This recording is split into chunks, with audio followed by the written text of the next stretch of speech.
জামাতের নির্বাচনী গণসংযোগে গণজোয়ার। জামাত যেখানে যেখানে নির্বাচন করতেছে সেখানে গণভাবে তারা জিতে যাচ্ছে, গণজোয়ার যেখানে যাচ্ছে মানুষের সাড়া পাচ্ছে গণভাবে। মানুষ এত সহজে এত তাড়াতাড়ি যে মানুষ জামাত ইসলামকে পছন্দ করবে, কারণ দুটো তিনটি দল তারা দেখেছে মানুষজন এখন একটু শান্তিতে থাকতে চায়। এই বাংলাদেশে ৭৩ থেকে এই পর্যন্ত মানুষ দেখে আসতেছে আওয়ামী লীগ আর বিএনপি, তারা যে যখন যায়, যে যখন ক্ষমতায় যায়, তারা শুধু ভোটের আগে তারা মিষ্টি মিষ্টি কথা বলে, বলার পরে তারা ভোটের পরে তারা যা ইচ্ছা তাই করে, জনগণ ধরে ধরে মারে, দেশের টাকা পাচার করে বিদেশে নিয়ে যায়, বিদেশে নিয়ে গাড়ি বাড়ি, হ্যাঁ, অট্টালিকা কত কিছু করেছে। কিন্তু এখনো পর্যন্ত মানুষগুলো ইসলাম দেখে নাই, ইসলামের শাসন কেমন এটা দেখে নাই। বাংলাদেশে ৯০% মুসলমান, এই মুসলমানরা তারা দেখতে চায় শান্তি একমাত্র আল্লাহ রাব্বুল আলামিন কোরআনের ভিতরে বলছেন শান্তি একমাত্র আল্লাহর কোরআনে। কোরআন প্রতিষ্ঠিত যদি হয় তাহলে শান্তি আসবে।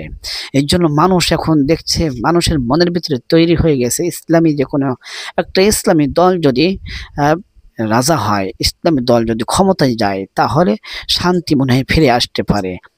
দেশে অরাজকতা আর থাকবে না, দেশকে অবশ্যই তারা উন্নত দেশের মতন একটা দেশ করতে পারবে। এই জন্য মানুষ বিশ্বাস করে মনের থেকে ভালোবেসে যেখানে জামাত ইসলামের প্রার্থী হচ্ছে, যেখানে জামাত ইসলামের যাচ্ছে, সেখানে গণজোয়ার বয়ে যাচ্ছে।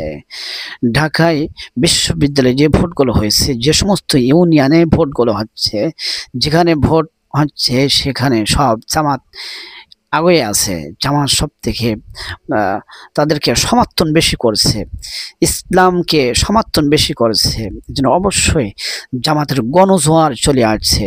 যে সমস্ত বিধর্মীরা, যে সমস্ত ইসলাম বিরোধী মানুষগুলো, তাদের এখন চোখ বড় বড় হয়ে যাচ্ছে যে ইসলাম ক্ষমতায় যাবে তাহলে আমাদের কি উপায় হবে।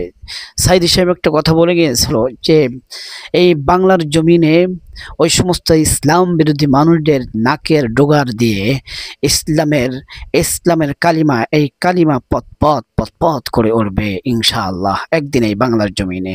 সেই দিন চলে এসেছে ইনশাআল্লাহ। আল্লাহ রাব্বুল আলামিন হয়তো এবার আল্লাহ পাক রব্বুল আলামিন ইসলামী দলের হাতে আল্লাহ দেশ শাসন ক্ষমতা দিতে পারেন। আল্লাহ রাব্বুল আলামিন কবুল করেন, সেই দোয়া প্রার্থনা আমরা করি।